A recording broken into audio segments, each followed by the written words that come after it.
Hey everybody, I'm glad you joined me today. Let's talk about how to get more people to show up at events.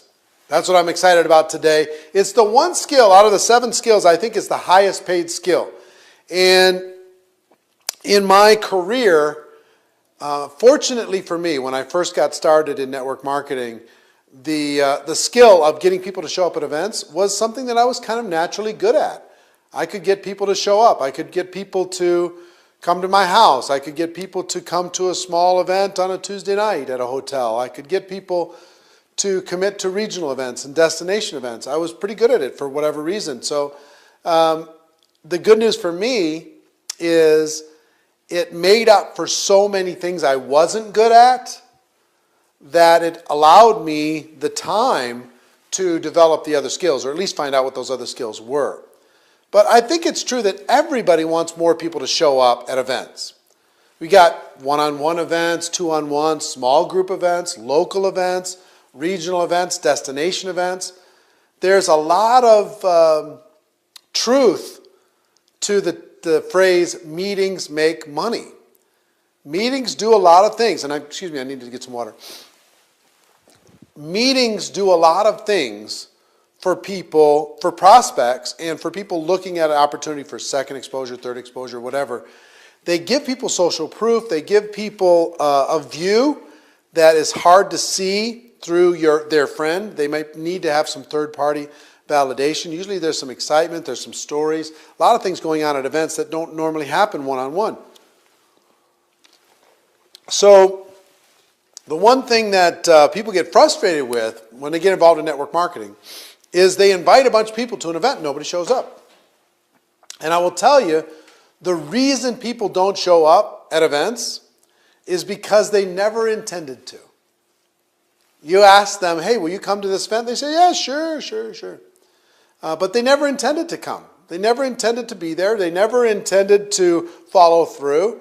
They were just trying to be what they thought would be polite. They were coming up with a way to end the conversation. They never intended to. They said yes to get rid of you.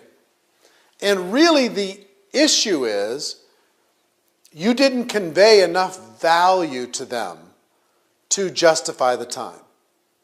You know, when they didn't show up, what that really says is something else was more important.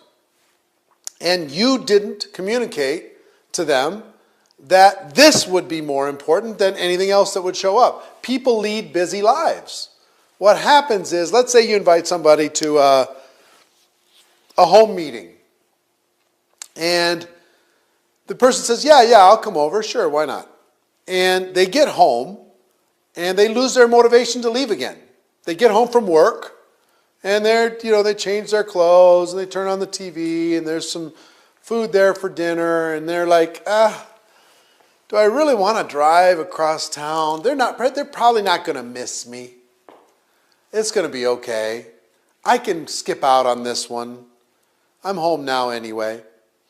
Or same thing's true for, let's say it's a local event in a hotel room or something. Same thing's true. They get home and they're like, I really don't feel like getting dressed again and leaving the house. They're tired after their day at work, right? People are nervous about meeting a group of strangers also. So I'm giving you all kind of the reasons why they don't show up. They're nervous about going into a room full of strangers. They're nervous about the unknown. Life happens. So all of these different reasons are why prospects. Now I'm going to talk about 2 different categories, okay, of getting people to attend events. One category are prospects that are going to be attending a one-on-one, two-on-one, small group, breakfast meeting, lunch meeting, home meeting, local opportunity meeting, those types of things. That's one group of people, and I'm describing what happens to them. The second group I'm going to talk about later is getting distributors to attend events, attending training events, attending regional events, attending national events, international events, company conventions, those types of things. Because both of those things will do well for you. They'll help you make money. So when it comes to prospects, 1, they're busy. 2, they're tired. 3, they're nervous. 4, stuff shows up, life gets in the way. The biggest reason for all of that, though, is if you haven't shown them enough reasons that this event is more important than all this other stuff, the other stuff's going to overwhelm them, and they're not going to come. Okay? So key concepts for prospects when you are inviting them to something. 1 is enthusiasm. If you're excited about what it is that you're inviting them to, if you're just going through the motions and you're just saying, hey, we have this event and we have it all the time, and if you want to swing by, that kind of stuff. What I've found is a lot of people apologize in the invitation. Look, I know that I haven't given you enough time. And look, I'm sorry that, I know that, whatever, I'm sorry for bothering you to take a look at this. And, oh gosh, I know it's on the other side of town. And they apologize and apologize and apologize and apologize and back up, where they're expecting the person to say no. So even if the person says yes, they've done it. There's so many seeds of doubt planted. They're like, yes, it is across town. Yes, it was short notice. Yes, I don't have a lot of time. Yeah, I'm justified now in not taking a look. So you need to have posture, be strong, pump yourself up. When I was inviting to an event, I would literally listen to music that got me energized beforehand, just for a few minutes. Listen to some music, get my energy right, and make sure I had a smile on my face, and I got on the phone and I started calling with enthusiasm. Guess what? We have something amazing. With energy, with urgency. It has to be this Tuesday. There's whatever else you have going on, you've got to move your schedule. You've got to make this happen this Tuesday, this Thursday, this Friday, whatever the day it is.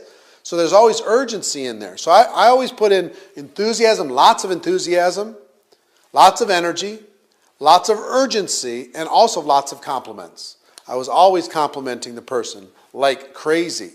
So I'll give you some ideas.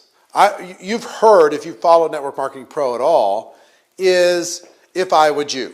If I would you, right? If I did this, would you do that? So the same thing works here, is if I invited you to this special invitation-only event in my home, would you attend? I haven't invited you yet, but if I did, would you attend? If I invited you to this executive luncheon, would you join me? If I invited you to this special showcase, this special event at this hotel on such and such a day, would you join me? And for prospects, what I learned was if you followed my 8-step invitation formula when it comes to talking to people on the phone to get them to take a look at something, it's a little bit different to get them to come to events, but you saw my follow-up process. So if I gave you this, would you watch it? When would you do it for sure? So if I called you after that, you've done it for sure, right? What's the best number and time for me to call? Those types of things. It's the same kind of thing with events. But I'll give you an example. It's a little bit different. It's about questions and commitment and assignments. So here's what I mean by that. I invite you. I say, listen, there's this, I compliment you. I don't have a lot of time. I'm running out the door. I compliment you. I've always appreciated you. Got a really good head for business. You see things other people don't see, et cetera, et cetera, et cetera. And then I do the invite. Listen, there's something, it might be for you, it might not, but I would really be interested in your opinion on it. They're doing a kind of an overview of this company on Tuesday night at the Marriott Hotel. And it's, 20 minutes away in this town close to us. If I invited you to sit in with me, kind of go in, sit there, kick the tires and check it out, would you go with me? Would you attend? And they're going to say yes, they're going to say no. But if, typically, not typically, but a good portion of the time people say, well, yeah, give me the time, when it is, when is it. If they say no, then you can follow down that path. But if they say yes, then a lot of people say, well, fantastic, I'll see you Tuesday night, 7 o'clock, got to go. And it's at that hotel, got to go. But that's not what I did. Here was my secret. My secret was I would spend 2 more minutes on the phone and I would lock up that commitment. I'll give you an example. So if I invited you, would you attend, right? They say yes. Yeah, sure, I'll attend. Then I would do something like this. I would say, do you know where the hotel is? Do you know the location?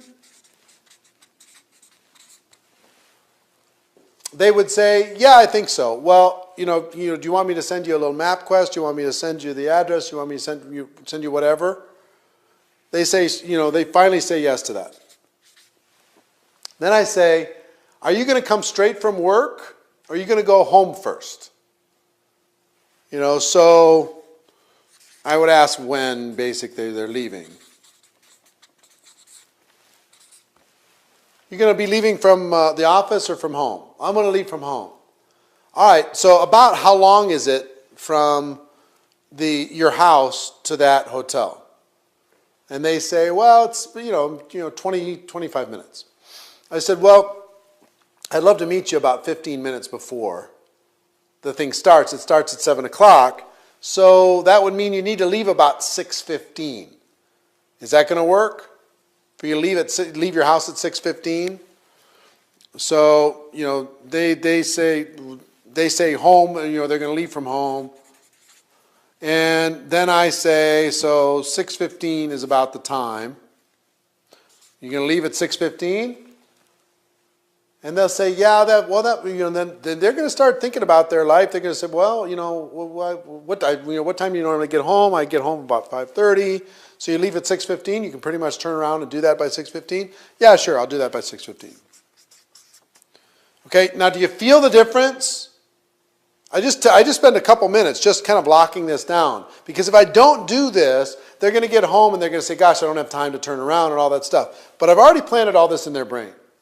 Now, I'm going to say, listen, when you get there at 6:45, I want to meet you, just so you know where it all is. There's, when you walk into the main lobby, so there's a lobby location. Lobby location, there's this big flower arrangement in the main place. I'm going to be standing at that flower arrangement. I'll just plan on meeting you at 6:45. So they say sure. All right, fantastic. I'll give you a call, maybe a day ahead of time just to make sure we're all connected. But I got to go. I'll see you later. Okay? Now, every one of these questions that they've answered, it went from, yeah, I'll be there, to serious about them being there. Way serious about them being there.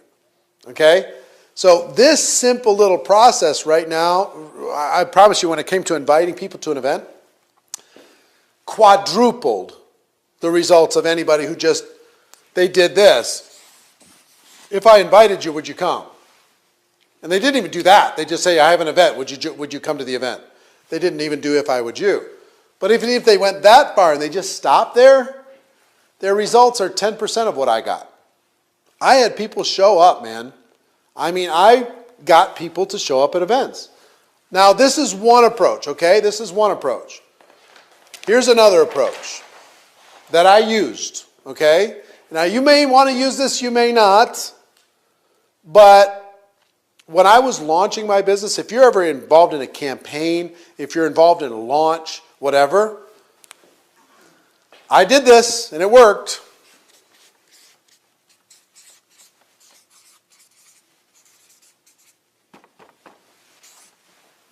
If you love me, say, listen, there's this big regional event. Or I'm hosting my own event for the very first time. I'm nervous. There's this big event. And, I would really appreciate your support. So to my family, if you love me, you'll come. I'm doing a home meeting in my house. I don't care if you sign. I don't care if you join. I don't care if you become a customer. It doesn't matter to me. But what I do care about is that you support me. You know, so if I invited you to my house, will you just come sit there, nod your head, poke the person next to you and say, boy, isn't he something? Would you do that, please, for me? Would you give 1 hour of your life for me? Because I'd give it for you. Right? And I did this with my family. I did this with my friends. There was an event probably, I'm guessing maybe 60 days into my network marketing career. And somebody said, whoever brings the most people to this event is going to win. And they were going to have some prize for whoever brought the most guests. So I'm like, all right, I'm going to go after this. And I went crazy. I called every family member. I said, if you love me, you'll be there. I called every single friend. I said, if you're my friend, you'll be there. I called every prospect I could think of. And I said, you got to be there. And I also told all of these groups that, listen, this is a once ever event. The company's vice president is coming into town, and it may never happen again in the history of Minnesota. Okay? So if you know some people that might like what you're about to see at this event, you should bring them along. If you got a list of 3, 4, 5 people that if you decided to do something, those would be the 3, 4, 5 you'd call them now and have them come kick the tires with you at the same time. Well, I was 23 years old and had no skills other than I just pounded this to death. I had, at that first event, 120 people. 120 people at that event. Sponsored about 20 out of those 120. A lot of them were there just to support, and that's fine. But the 20 surprised me. I didn't expect the 20 that, and they signed up over the course of probably 45 days after that. But 120 at that first event. And I remember I got a $100 bill from the speaker. Who has the most guests? And they were standing up. Who has more than 50? And I kept standing. Who has more than 60? And I kept standing. Finally, I was the only one left at 120. Ran up there, grabbed my $100 bill from the speaker from stage. It was awesome, right? But what did I do? I was committed. I went after this and I said, if you love me, you'll show up. Now, the second time I used this was probably maybe a year into my career. And I was proud of something up until that point. We did weekly opportunity presentations at the local hotel. And my claim to fame, I had a claim to fame. My claim to fame was I always had at least one guest at every presentation. Always. Every week. I'd have somebody sit next to me that was a guest, a prospect. And nobody else was as consistent as me. I was good, man. Sometimes I'd have my own little row. I'd have 5 or 6. Sometimes I've had as many as 10 if there's a guest speaker or something. But I always had at least one. That was my baseline. And my whole business was around drag the people to that meeting, let the people do the presentation, and I'm going to sign some of them up. But the mentor in the area at that time, the main leader that was running the meetings, went out of town to build in another city for 90 days. So the meetings started to fall apart. And I don't mean like stop happening. They were just, the quality was terrible in the event. And they stopped having a display, and the music stopped, and they started doing, the air conditioning was always too hot or too cold, and the presenters weren't put together, and the testimonials weren't right, and it started being embarrassing. So I started bringing guests, and they were going like, why did you bring me to this? This is embarrassing. And I was like, well, gosh, I'm sorry. So I didn't know what to do, because that was my whole business. Drag bodies, put them in the seat, let them do the presentation. If they join with the company, I get a commission, for helping them get started and getting their product order. So I went to the little committee, and there was a committee that ran the meeting, and I said, this will all make sense to you in a second. Okay, I'm going to get back to this. But I went to the committee and said, guys, can we, they were like, kid, please, give us, we got this, it's fine, it's fine.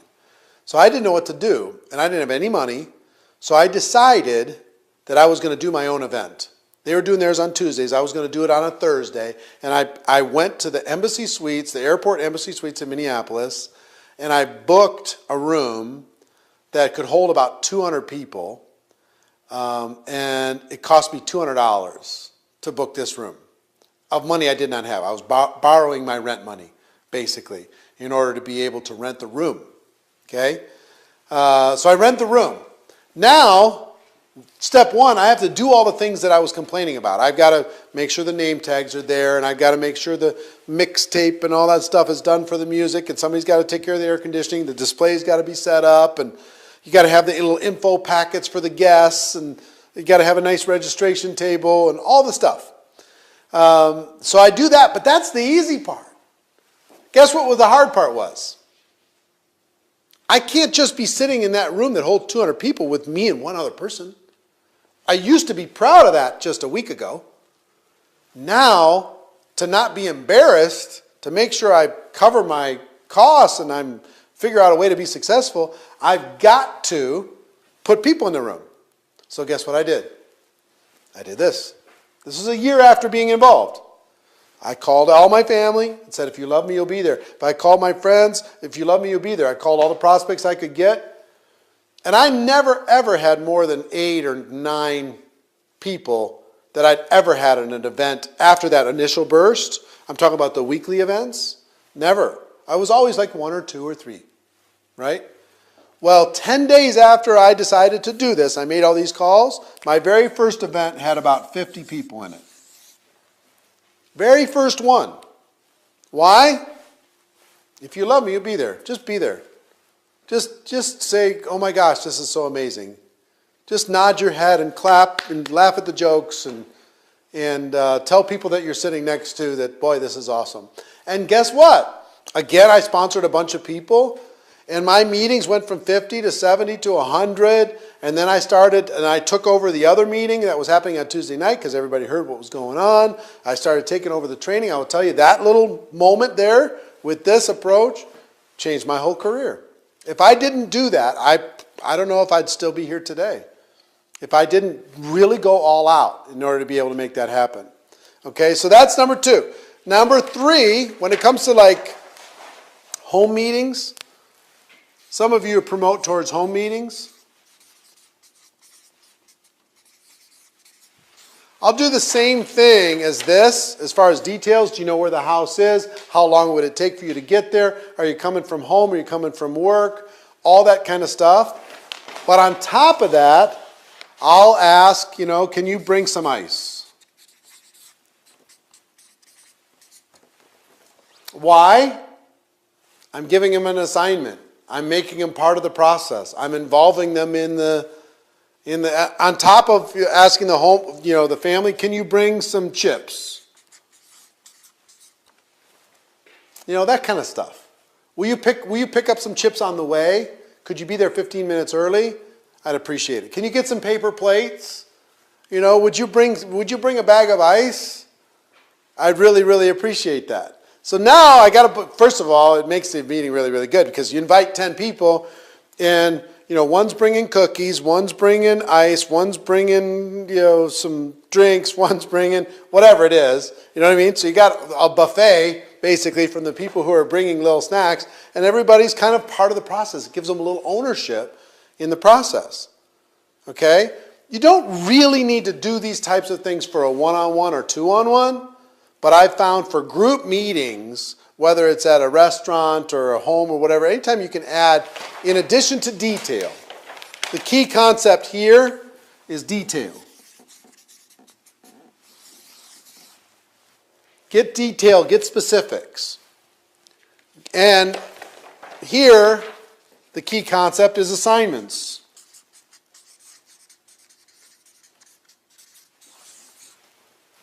Okay, give them an assignment. Involve them in the process. Now they got a little ownership in making a successful event. The key concept here is support. Support. Okay, so a lot of people are really, really afraid to follow up when it comes to, once they get somebody who says yes. I'm not afraid to follow up at all. I would call the person, or I would send them a text or send them an email and just say, hey, I'm just confirming you're going to be leaving around 6:15. I'm going to meet you at the lobby at 6:45. I'm looking forward to it. Detail, right? With here, I'm just confirming you're going to support me. I appreciate you. Thank you in advance for supporting me. It's really great. For here, hey, I'm just confirming you're going to bring some chips, okay? Would you bring some cookies or something? Bring a bag of ice. Pick up some bottled water for me on the way over. I'll help take care of it. I just need you to do that for me. So it's about assignments. It's about support. It's about detail, okay? Now, let me talk to you about distributors. How do you build a culture? Does anybody watch ticking in the microphone? Can you hear it? I actually can't have this watch on the nightstand next to me when I'm sleeping at night because the ticking will actually keep me awake. Anyway, sorry.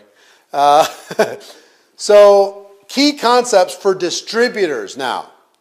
If you want to do something powerful for your organization, build an event culture.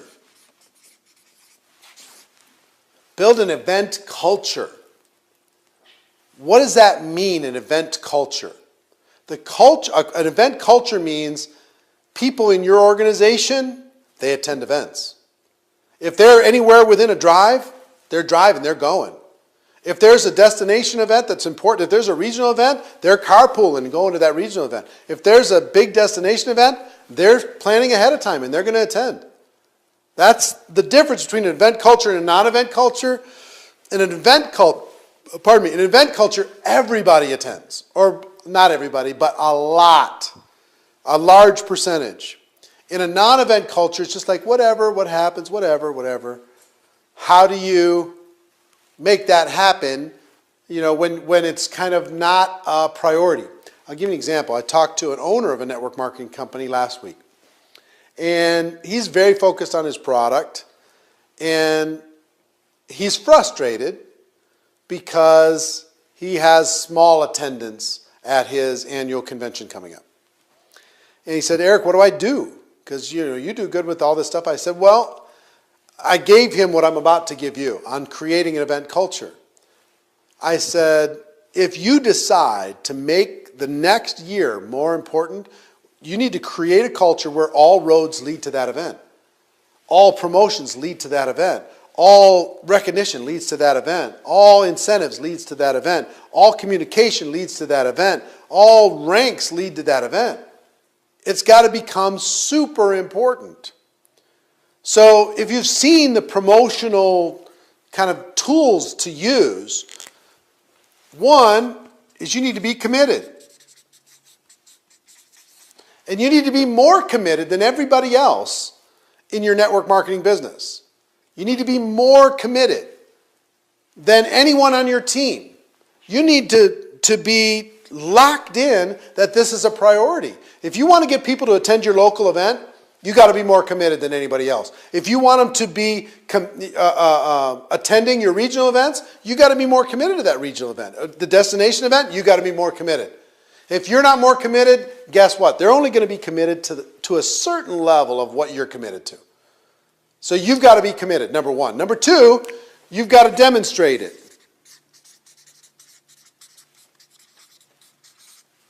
You got to demonstrate that commitment. How do you demonstrate that commitment? You got more guests at those events with you. You got more people on your team with you. You're registered early. You show them your airline tickets. You show them that you got your hotel reservations. You show them a copy of your ticket. You got to demonstrate that your commitment isn't just talk, that you're making it happen. 3, intensity. You got to be fired up. You got to be in their face saying, this is so important. We're going to change our lives. We're going to make everything happen. This is important, is what the intensity says. You got to have a laser focus. If this is important, it's either important or it isn't. And your focus on the importance of this event is either going to build a culture one way or the other. You're building a culture one way or the other. You're either building a culture on non-event strategies or you're building a culture around events. And meetings make money. 5 is repetition. You've got to pound it and pound it and pound it and tell people again and again and again. Here's why it's important. Here's what's going on. Here's why it's important. Right? There's got to be a verbal commercial. That sounds weird, right? Verbal commercial. Here's what that means. When people say, well, why should we attend that event? Everybody starts saying the same thing.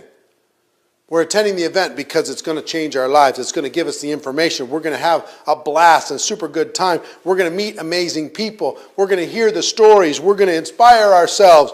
We're going to get away from the daily routine and we're going to live our dreams for a few minutes or a few days. We're going to change. We're going to do what other people are not willing to do so we can have what other people don't have. And we can do other things other people don't do. So let's go. Let's do it. Let's have this adventure. Let's go make it happen. When you start hearing that verbal commercial repeated over and over in the team, now you've got something happening. 7, you got to have a vision. So each of you, I'll give you an example. When it comes to events, you've seen me talk about this before. Here's the formula. You will earn approximately $1,000 per person per year that you have attend destination event.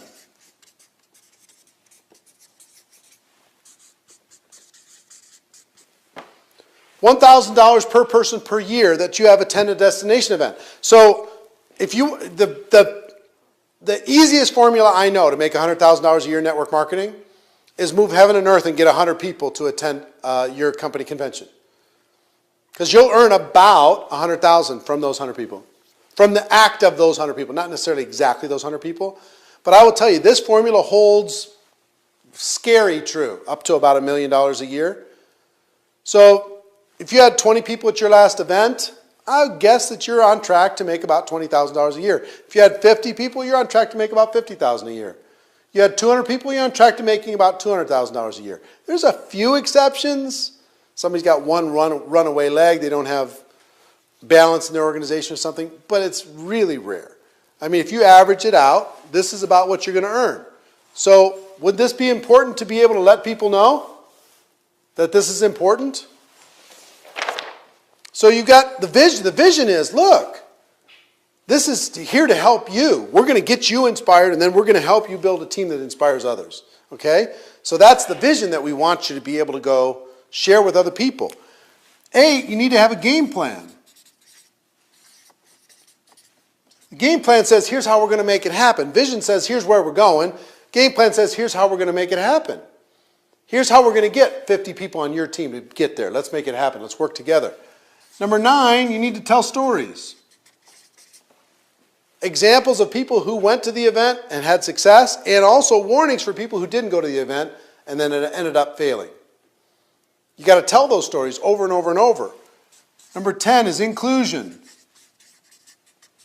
Including people on a higher level that are going to the event, and not so much of people who aren't going to the event. There's a little bit of automatic exclusion for the people who aren't attending the event. And you say, well, that's mean. Well, it might be mean, but I'm just telling you, if you're going to spend time with people in your organization, your best invested time is with people who are going to the event. So it's not like I'm not going to talk to you if you don't go. It's just I don't have as much time for you if you don't go. And there's no such thing. People bring me excuses all the time. They say, well, you don't understand. I don't have the time. Shh, just shut it. I was there, okay? I've been to the events, okay? I was there when I didn't have the time, all right? I don't buy that story at all. It's not true. People say, well, I don't have the money. How do you get on an airplane? I don't care what your story is. It's not true. If you want to go, you'll find a way. You'll drive, you'll sell your way there, you'll figure out whatever you need to do to go. So don't talk to me about money. Don't talk to me about time.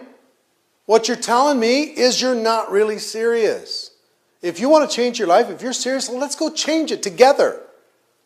But let's not pretend that we're working the business and we're not going to attend the event. It doesn't make any sense. So, you hear the energy in my voice? If we're working together, I promise you, we're going to that event together. We're going to have a blast together. I promise. 11, recognition. Recognize the people that are registered. Recognize the people who are going there. Have a special dinner for people who are going. Have a special name badge at the local events for the people who went. Create some peer pressure.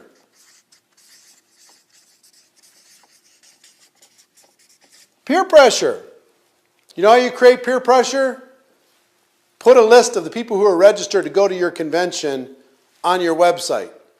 Make a list of the people who are registered and send it out in an email to everybody on the team. That would create some peer pressure. All of a sudden those leaders aren't registered, and all of a sudden people start looking, why? I didn't see your name on the list. What's going on? Right?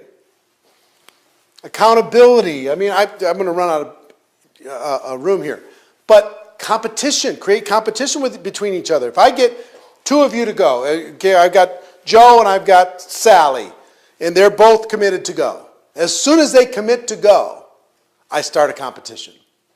Joe, how many people are you going to bring with you? He says 5. I said, okay, fine, let's try 10. Let's see how quickly can we get 10 registered. Well, we'll try and do it in the next 2 weeks. Okay, fantastic. And I go to Sally and I say, Sally, Joe says he's bringing 10. How many are you going to bring? It's got to be at least 11. And she says, all right, fine, 11. As soon as she says it, I go back to Joe and I said, Joe, she said 11. She's going to beat you. Are you going to let her beat you? She's a girl. You're a big, strong man. He says, all right, fine. 15. I go back to Sally. He says 15. Right? I do this with the people who are naturally competitive. Some people aren't. Some people don't respond well to competition. But you're going to figure that out inside of your group. But I create competition. Let's go, let's go, let's go. If you both get over a certain number, we're going to have a special thing. I'm going to introduce you to the CEO. We're going to get our pictures taken. We're going to go to a special dinner or whatever. You know what I mean? So competition, contests, incentives, those types of things, campaigns, providing a challenge to people. Like when he said 5, you got a choice to say, hey, fantastic, 5, that's a big number. Nobody gets 5. You could say that. Or you could say, 5's okay, let's try and do 10. As soon as he gets to 10, well, 10's a small number now. Your vision's expanded. Let's go to 25. And push and push and push. Set assignments. Set expectations. You want to get more people to attend your company events, local, regional, national. Distributors, it's this stuff. It's this stuff. If you want to get your prospects to attend and take a look at what you have, it's detail, it's support, and it's assignments. Okay? So, if you're inviting prospects to home meetings and small group meetings, use those first 3. If you're inviting prospects and distributors to local opportunity meetings, you're going to use the first 3 for prospects, and you're going to use the culture for distributors. If you make it a priority for people to attend your local opportunity meetings for your distributors, people say, well, I've seen it already. I don't have any guests going. Why should I go? It doesn't make any sense. I promise you, there are great, great organizations around the world that have an event culture that people attend. It's just part of the deal. If you're inviting prospects and distributors to regional conferences, you got the first 3 things for your prospects, and you got everything else for your distributors. If you're inviting them to destination events, you got to build this culture, right? The real thing here is this. Creating an event culture is a decision. It's a decision. You've got to decide that this is important. 1, it starts with you. It starts with you. If you'll start here being more committed than anybody else, you'll figure out the rest of this stuff. But you got to decide that events, that meetings make money is real. You've got to decide that you're going to make this happen. Okay? Number 2, get your core team solid with the same thing. And number 3, teach your people to do the same thing. So for an event culture, it's you teach to teach. That's what it takes. That's what it takes. So, I believe that there's a couple things about the 7 skills. One is the gateway skill to network marketing that you can't go anywhere with until you figure that out is the invitation. You got to invite people to take a look at what you have. The highest paid skill is events. Getting people to attend events, putting butts in seats, being a promoter, not just an inviter. Not just, there's announcers that just announce, hey, there's an event next August. There's inviters, hey, you should come attend the event next August. And then there's promoters that do this every moment of every day until August happens. That just pound on it and pound on it and pound on it and pound on it. Now, I hope you got